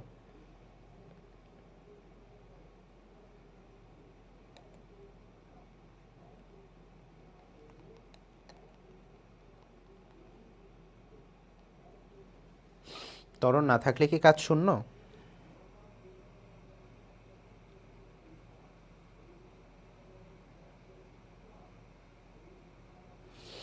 অ্যাকচুয়ালি তোমার কি মনে হয় চলা যে জিনিসটা চলতেছে ওর তো স্মরণ হচ্ছে, স্মরণ তো তোমার এস ইজিক্যাল টু তোমার ইউটিও হইতে পারে, যদি ত্বরণ নাও থাকে সমবেগে চললেও তো ওর স্মরণ হয়, তাই না?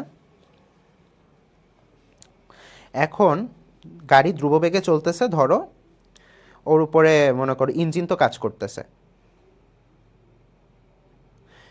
ইঞ্জিন তো অবশ্যই কাজ করতেছে, তার মানে ও আগে তো যাচ্ছে, স্মরণ তো হচ্ছে। সো অবশ্যই স্মরণ হইলে ওইটার কৃতকাজ অবশ্যই আছে। তাহলে আনসার অ্যাকচুয়ালি 2 আর 3। না, দাঁড়াও, 2 আর 3 অপশানে আছে? ত্বরণ না থাকলে আদিবেগ শেষ বেগ সমান, এটা তো ট্রু। বলও 0, একও 2 হবে না, একও হবে না, তাহলে আমাদের আনসার শুধু 2 আমরা ধরতে পারি, শুধু 2।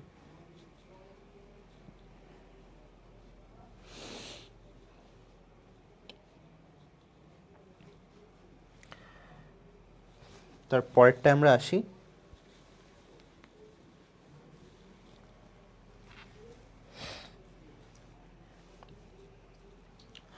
আচ্ছা, এই স্লাইডটা খেয়াল করো, এই স্লাইডটাতে আমরা কি দেখতেছি? ফার্স্টে আছে যে তরঙ্গটির তরঙ্গ দৈর্ঘ্য কত সেন্টিমিটার। একটা ফুল তরঙ্গ দৈর্ঘ্য কমপ্লিট করার জন্য, একটা ফুল তরঙ্গ দৈর্ঘ্য কমপ্লিট করার জন্য তোমাকে এই পয়েন্ট থেকে শুরু করে পুরোটা ঘুরে আবার এইখানেই ফেরত আসতে হবে, মানে এই স্ট্রেট লাইনটাতেই ফেরত আসতে হবে, তাইলে একটা টোটাল পর্যায় সম্পন্ন হচ্ছে। যখন একটা টোটাল পর্যায় তাহলে সম্পন্ন হচ্ছে, তখন আমরা বলতে পারি এটা একটা তরঙ্গ দৈর্ঘ্য। এটা একটা full cycle, this is A full cycle. Suppose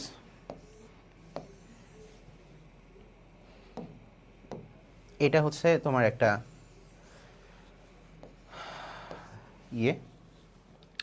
মানে সার্কেল টাইপের ধরলাম, ধরো যে একটা বস্তু এখানে বসে আছে,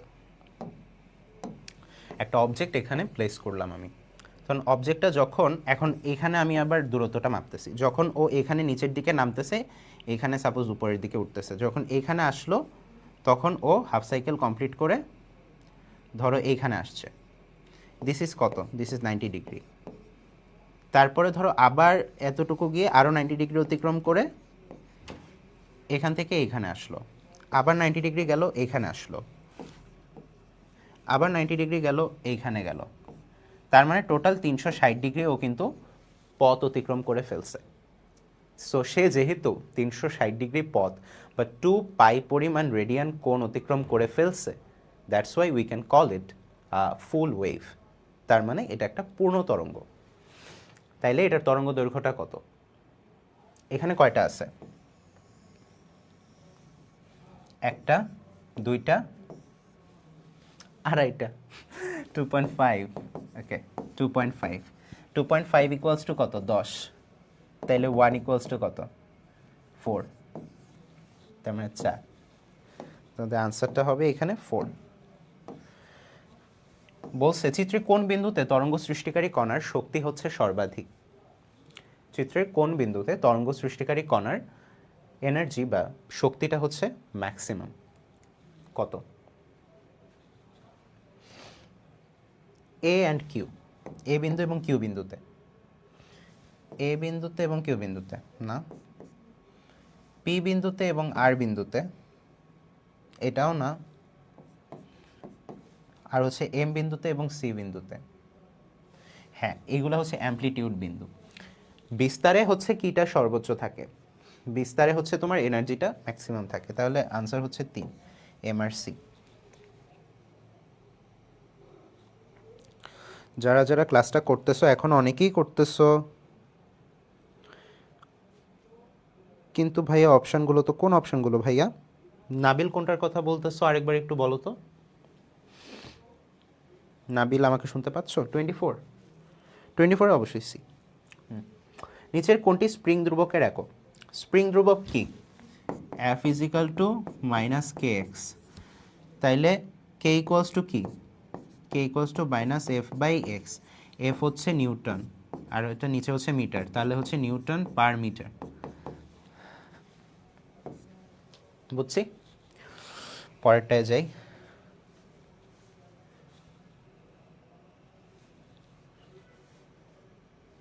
আচ্ছা, এখানে বলছে যে 500 সেন্টিমিটার উপর হতে একটা বস্তুকে মাটিতে পড়তে এত সময় লাগলো। উল্লেখিত অবস্থানে সঞ্চিত শক্তি কত? কত মিটার উপর থেকে পড়ছে?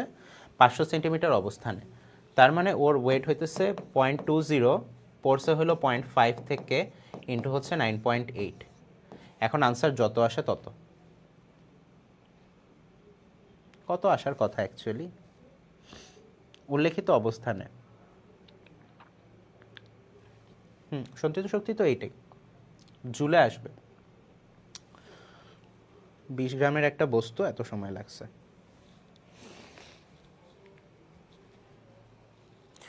আচ্ছা, এটা তোমরা ক্যালকুলেট করে নিও। তারপর বলছে উদ্দীপকের ক্ষেত্রে বস্তুটির ওজন কত?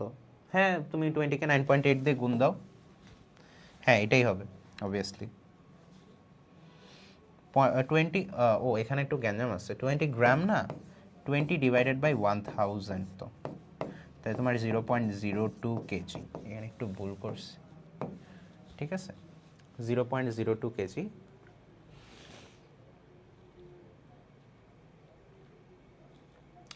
তাহলে এটাকে 2 দিয়ে ইয়ে করো, ওজন এতই আসার কথা। বস্তুটি সমবেগে গতিশীল ছিল।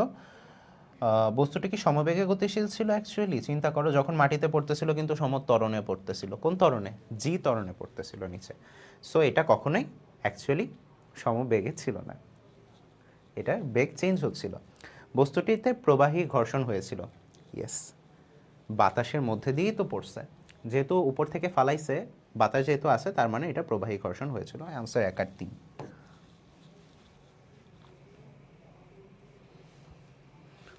আচ্ছা, মানুষের হৃৎপিণ্ডের ভেতর দিয়ে কত মিলি অ্যাম্পিয়ার বিদ্যুৎ প্রবাহিত হলে মানুষ মারা যায়? এটা বই আছে, এটা বলতে পারো কিনা দেখি তো। মানুষের হৃৎপিণ্ডের ভেতর দিয়ে কত মাইক্রো অ্যাম্পিয়ার, মাইক্রো না তো, মিলি অ্যাম্পিয়ার বিদ্যুৎ প্রবাহিত হলে মানুষ মারা যায়?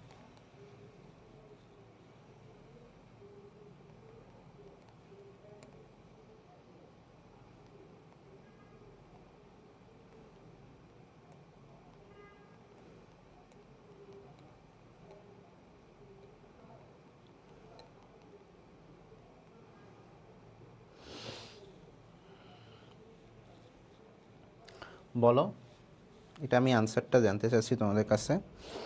1-এর আনসার কত হবে?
সবাই কি দেখতে পাচ্ছ?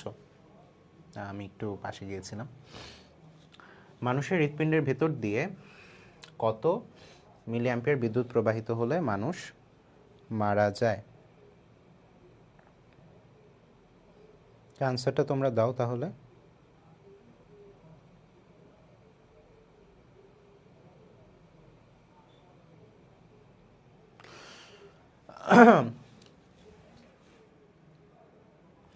অ্যাকচুয়ালি যদি মনে করো তোমার বডি দিয়ে মিনিমাম 50 মিনিমাম 50 প্রবাহিত হওয়া শুরু করে, তাহলে তুমি অ্যাকচুয়ালি মাথা ঘোরাটা ফিল করবা, যে ইলেকট্রিসিটির প্রভাবে তোমার মাথা টাথা ঘুরতেছে। এই কোশ্চেনটা তোমাদের সিলেবাসে নাই, হয়তো এই কারণে তোমরা পারো না। আচ্ছা যাই হোক, তো মাথা টাথা ঘুরতেছে। সো অবভিয়াসলি মানুষ মারা যাওয়ার কথা যদি বলো, 10 হইলো এটা হইলেও মারা যাবে না, এটা হইলেও মারা যাবে না, এই পর্যন্ত ইউ আর ফাইন। বাট 220 হইলে মানুষ অবভিয়াসলি মারা যাবে। 50 ওয়াট ক্ষমতার একটি তড়িৎ মোটর দ্বারা 10 সেকেন্ডে একটি 15 কেজি ভরের বস্তুকে 20 মিটার তোলা হলে শক্তির অপচয় কত? আচ্ছা, এটা আমরা একটু করতে পারি। কেমনে করব, যে 500 ক্ষমতা কত বলছে, পি ইকুয়ালস টু হচ্ছে তোমার 500 ওয়াট, ঠিক আছে। এখন বলছে যে 10 সেকেন্ডে একটা 15 কেজি বস্তুকে 10 সেকেন্ডে একটা 15 কেজির বস্তুকে উঠাইছে কতটুকুতে? উঠাইছে 20 মিটার উচ্চতায়। 15 কেজি বস্তুকে 20 মিটার উচ্চতায় তুলে দিছে। এখন বলছে শক্তির অপচয় হয়েছে কত? হ্যাঁ, তো আমরা অপচয় তো অবশ্যই বের করতে পারবো। মোটর দ্বারা 10 সেকেন্ডে 15 কেজি বস্তু, তাহলে 15 ইন্টু 20 ইন্টু 9.8 ডিভাইডেড বাই কত সেকেন্ডে? 10 সেকেন্ডে 2, তাহলে আসতেছে তোমার 30 ইন্টু 9.8, মানে 300-এর একটু কম আসবে। এটা হচ্ছে তোমার ওয়াটে আসলো, উচ্চতায় তোলা হলো। বলছে শক্তির অপচয় হলো কত? শক্তির অপচয় এটা তো 2940ই হবে অবভিয়াসলি, শক্তির অপচয় হয়েছে এত। এখন পরের কোশ্চেনটা দেখো তো,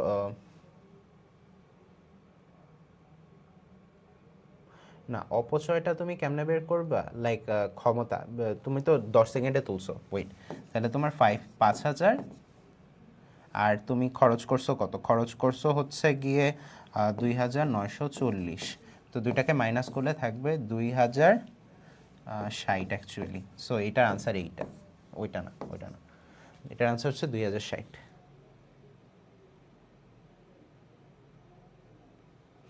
তারপর কোশ্চেনটা আসলে তরঙ্গ ভিন্ন ভিন্ন মাধ্যমের ভিতর দিয়ে যাওয়ার সময় নিচের কোনটি অপরিবর্তিত থাকে? হ্যাঁ, তোমার তোমার একটা সোর্স থেকে তৈরি হওয়া শব্দটার ফ্রিকোয়েন্সি সবসময় সেম থাকে। ফ্রিকোয়েন্সি মানে কি? কম্পাঙ্ক সবসময় সেম থাকবে, কিন্তু চেঞ্জ হবে কি? বেগ চেঞ্জ হবে, তরঙ্গ দৈর্ঘ্যটা চেঞ্জ হবে।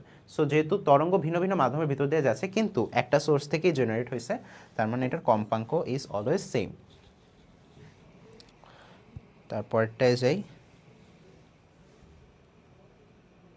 আচ্ছা, আর বেশি নাই, আর দুইটা স্লাইড করলেই শেষ। নিচের কোনটি যান্ত্রিক শক্তিকে তড়িৎ শক্তিতে রূপান্তর করে? ট্রান্সফরমার কি করে যান্ত্রিক শক্তিকে তড়িৎ শক্তিতে? না, ট্রান্সফরমার করে না। জেনারেটর হচ্ছে তোমার যান্ত্রিক শক্তিকে তড়িৎ শক্তিতে রূপান্তর করে, ইয়েস। সলিনয়েড তড়িৎ মোটর, জেনারেটর না। জেনারেটর কি করে চিন্তা করতো না, জেনারেটর করে না। জেনারেটর কিন্তু হচ্ছে ইয়ে করে, সাপ্লাই করে, কারেন্ট সাপ্লাই করে। অ্যাকচুয়ালি তড়িৎ মোটরও হইতে পারে, মোটরেই করে। তারপরে আসো 224 হলে আরও বেশি। আচ্ছা ওয়েট, আমি একটু মিস করে গেছি, দেখি তো। আচ্ছা, ভেতর দিয়ে কত প্রবাহিত হলে মানুষ মারা যায়? আমরা ন্যূনতমটা দিই। হ্যাঁ, ন্যূনতম হলে তোমার 220 হচ্ছে তোমার, যদি ন্যূনতম হয় বা রেগুলার হয় তাহলে হচ্ছে 220। হ্যাঁ, 240ও রাইট, বাট 220টা কেন বলতেছি, কারণ হচ্ছে মিনিমাম 220 হলেই মারা যায়। মানে আমি বললাম হৃৎপিণ্ডের ভিতর দিয়ে কত মিলিমিটার বিদ্যুৎ প্রবাহিত হলে মানুষ মারা যায়। এখন ধরো 240-এর কম হইলে তো মনে করো মারা যাবে না এরকম না, 240-এ কম হইলেও তো মারা যাইতে পারে। 240 হলে আরও বেশি মারা যায়, this is not the valid answer.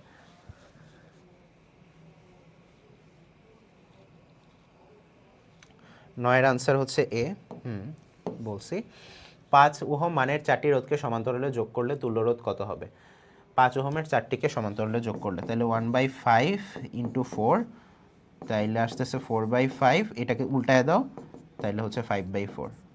আচ্ছা, এটা তোমাদের নাই অ্যাকচুয়ালি সিলেবাসে, আমি দুমদাম বলে দিতেছি, সো ওটা নিয়ে প্যারা খাওয়ার কিছু নাই, এটা না করলে হবে। নিচের কোন সম্পর্কটি সঠিক? এটাও সিলেবাসে নাই, তো লাগবে না, বাট বলে দেই। তোমাদের এখানে হচ্ছে W is equal two P/T, এটা তো হবে না। V is equal to P² by R, এটাও হবে কি,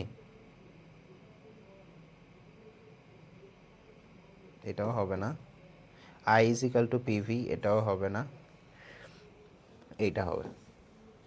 নিচের কোনটি সবচেয়ে ছোট ঘর্ষণ? রাস্তার উপর দাঁড়িয়ে থাকা, জুতার তলায় মাটি আটকে থাকা, চাকা লাগানোর সুটকেস টেনে নিয়ে যাওয়া, প্যারাশুটের সাহায্যে প্লেন থেকে নামা। রাস্তার উপর দাঁড়িয়ে থাকা, জুতার হ্যাঁ, রাস্তার উপর দাঁড়িয়ে থাকা। পৃথিবীর ব্যাসার্ধের সমান উচ্চতায় অভিকর্ষজ ত্বরণ, এটা তোমরা করতে পারো। পৃথিবীর ব্যাসার্ধের সমান উচ্চতায় অভিকর্ষজ ত্বরণ, পৃথিবীর অভিকর্ষজ ত্বরণের 1/4 পৃথিবীর ব্যাসার্ধের ব্যস্তানুপাতিক। এটা তো অবভিয়াসলি উচ্চতার উপর নির্ভর করে, উচ্চতার উপর ডিপেন্ড করে। তারপর হচ্ছে পৃথিবীর ব্যাসার্ধের বেগের বর্গের ব্যস্তানুপাতিক, হ্যাঁ এটাও হবে। এখন অভিকর্ষজ ত্বরণের 1/4 কিনা পৃথিবীর ব্যাসার্ধের সমান উচ্চতায়। সো আমাদের ফর্মুলাটা হচ্ছে গিয়ে G prime equals to G M by R plus H, না ওইটা তো আচ্ছা ওভাবে করা যায়, বাট ফর্মুলাটা এরকম আসে, G by G prime by G, sorry, G prime by G is equal two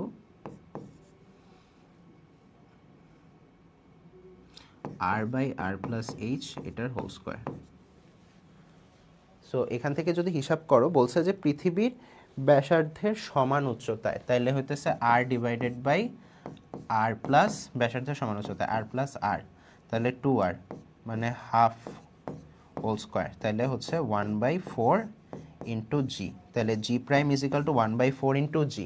তার মানে পৃথিবীর অভিকর্ষ ত্বরণ 1/4, এটাও ঠিক আছে। তার মানে 1 2 3 তিনটাই রাইট, 1, 2, 3 তিনটাই রাইট। তারপরের কোশ্চেনটায় যাই আমরা।